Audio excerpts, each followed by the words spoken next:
Salam, mən Bəqir Əliyev, tələbə hazırlıq kursunun Qulqul müəllimiyəm.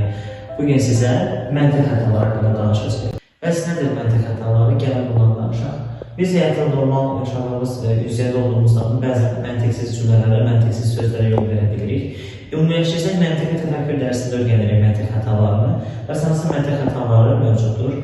Həddən artıq ümumiləşdirmə, düzgün bənzətmə, cəmiyyət tərəfindən qəbul edilmə, boş adam xətası, çox mənalı danışmaq, şəxsi qərəzlik və sirkülər argument. Həddən artıq ümumiləşdirməyə nümunə olaraq göstərə bilərik ki, məsələn, hansısa bir mağazaya girmişsiniz, görürsünüz ki, orada hansısa bir paltarın qiyməti 300 manatdır, avtomatik deyirsiniz ki, bu mağaza bahalı mağazadır. Yəni, bir məhsula görə siz ümumi bütün mağazanın qiymətinin bahalı olduğunu düşünürsünüz, həddən artıq ümumiləşdirmə etmiş olursunuz.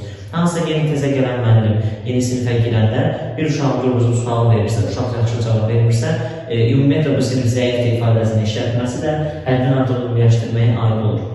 Özünü bənzətmə adı üstündə şagirdin özünü hansısa müğənniyə, hansısa aktyora, ya hansısa futbolçuya bənzətməsini deyirik. Onu örnək götürür, onun geyimini, onun məsələn, danışıq tərzini, saç stilini belə qanun kimi qəbul edib, o formada öz saçını ya da geyimini dəyişir. Cəmiyyət tərəfindən qəbul edilməyə nümunə göstərə bilərik ki, biz azlıq çoxluğa tabidir atalar sözü ilə. Məsələn, deyirik ki, kollektivdə bugün hamı bu bayrama getdi, onda mən də getməliyəm. Demək ki, söhbət çox adamdan gedir, mən də o adamlara tabi oluram, buna deyirik cəmiyyət tərəfindən qəbul edilmək. Özünü bənzətməklə cəmiyyət tərəfindən qəbul edilməkdə hər ikisində şəxs özünü kiməsə ya da kimsə etdiyi hərəkət təkrarlayır. Testlərdə bunu fərqləndirmək üçün nə edə bilərik? Özünü bənzətmədə həmin şəxs özünü bir nəfərə, cəmiyyət tərəfindən qəbul edilməkdə də çoxluğa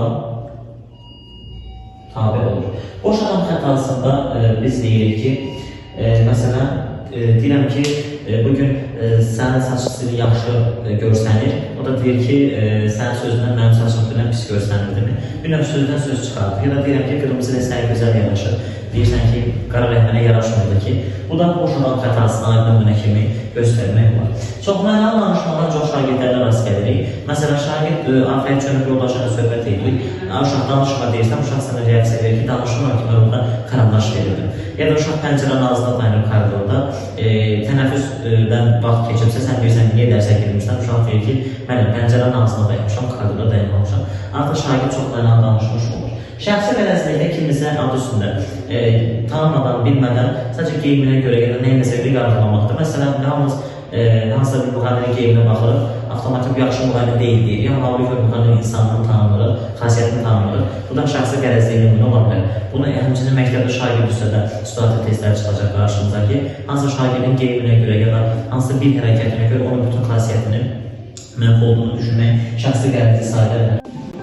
Bu qədər əziz müəllimlər, videonu bəyənməyi və yorum yazmayı yaddan çıxartmayın.